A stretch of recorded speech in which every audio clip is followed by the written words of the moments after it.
Welcome to my YouTube channel, اور بات کرتے ہیں بختاور ڈرامہ کی ایپیسوڈ نمبر 8 کے بارے میں کہ جب بختو وہاں سے نکلتا ہے اپنے گھر سے اور شیدہ وہیں پر چھپ کر بیٹھا ہوتا ہے اور وہ کہتا ہے یہ بختو اس وقت کہاں سے ہے اور یہ کدھر سے آ گیا، لیکن وہ اپنے باہر سے دروازے کو تالا لگا کر جا رہا ہوتا ہے۔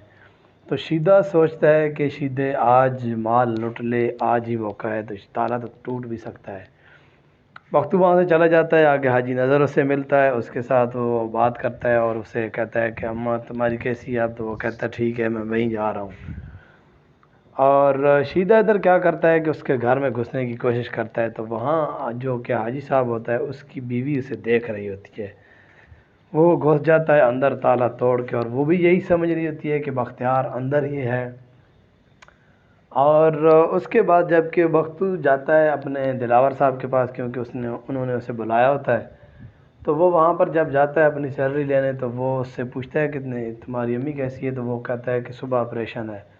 تو وہ اس سے دلاور کی ماں بھی وہیں پر بیٹھی ہوتی ہے اور حورین بھی بیٹھی ہوتی ہے، تو وہ اس سے کہتی ہے کیا ہوا تمہاری امی کو؟ تو کہتا ہے کہ میری امی کا ایکسیڈنٹ ہوا ہے، صبح سرجری ہے۔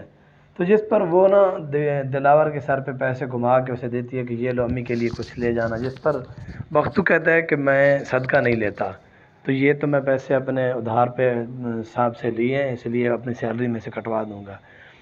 وہاں پر حورین کہتی ہے کہ ان لوگوں کے سب پاس یہی بہانہ ہوتا ہے لوٹنے کا، یہ اسی طرح لوٹ مار کرتے ہیں۔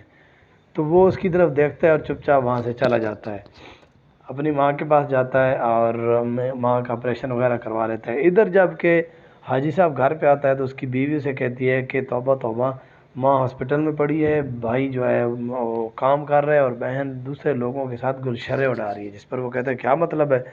تو وہ اسے کہتی ہے کہ ان کے گھر میں کوئی بندہ آیا ہوا ہے، اور وہ جب کہ جا کر ایسے دیکھتا ہے کمرے کی تھوڑے تھوڑے جو سوراخ ہوتے ہیں وہاں سے دروازے کے، وہ بندے اکٹھے کر لیتا ہے اور شیدے کو پتہ چل جاتا ہے، کیونکہ جب وہ دروازہ کھٹکھٹاتے ہیں تو شیدہ کھڑکی سے نکل کر بھاگ جاتا ہے، اور وہ لوگ دروازہ توڑ کر اندر جاتے ہیں تو اندر کوئی ہے ہی نہیں۔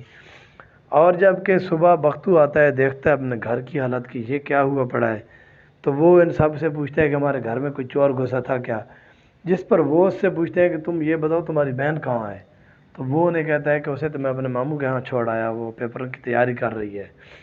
اور وہاں سے جب کہ وہ دوسرے دن جاتا ہے اپنے آفس، حورین بھی وہیں پر آتی ہے اور اس سے کچھ پیسے دینے کے لیے کہتی ہے کہ یہ اپنے پاس رکھو، ماں کے لیے دوائی لے جانا۔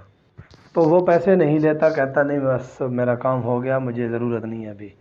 اور وہ اسے کہتی ہے کہ تم بہت سمجھدار ہو، اور میں چاہتی ہوں کہ تم اپنے دلاور صاحب کی جو بھی روٹین ہے، جو بھی وہاں یہاں کون ملنے آتا ہے، کون کیا کیا کرتا ہے، مجھے ساری ڈیٹیل دو۔ تو وہ اسے کہتی ہے کہ سمجھ گئے ہو نا تم؟ جس پر وہ اسے کہتا ہے میں سمجھ بھی گیا ہوں، لیکن میں بے وفا نہیں ہوں، وفادار ہوں، میں دلاور صاحب کا ملازم ہوں۔ تو وہ اس سے کہتا ہے کہ میں ان کی رپورٹ آپ کو نہیں دے سکتا، اور وہ وہاں سے چپ چاپ چلی جاتی ہے۔ اور دوسرے دن جب کہ دلاور کو اس کا باپ کہتا ہے کہ تم ایسا کرو، بختو کو کام سے نکال دو، وہ حورین کو پسند نہیں ہے، جس پر وہاں اسے کہتا ہے وہ اپنے باپ سے دلاور کہتا ہے کہ آخر اس کا قصور کیا ہے؟ بختو میرا پرسنل ملازم ہے، آپ لوگوں کو کیا مسئلہ ہے؟ تو جس پر وہ اسے کہتا ہے کہ وہ حورین کو پسند نہیں ہے، تو وہ اسے کہتی ہے کہ آج اچھا تو یہ بات ہے، آج حورین بختو کو نکالنے کا کہہ رہی ہے، کل آپ کو کہے کہ وہ کہے کہ آپ کو چھوڑ دوں، تو پھر کیا کریں گے؟ چینل کو سبسکرائب کریں، ویڈیو کو لائک کریں۔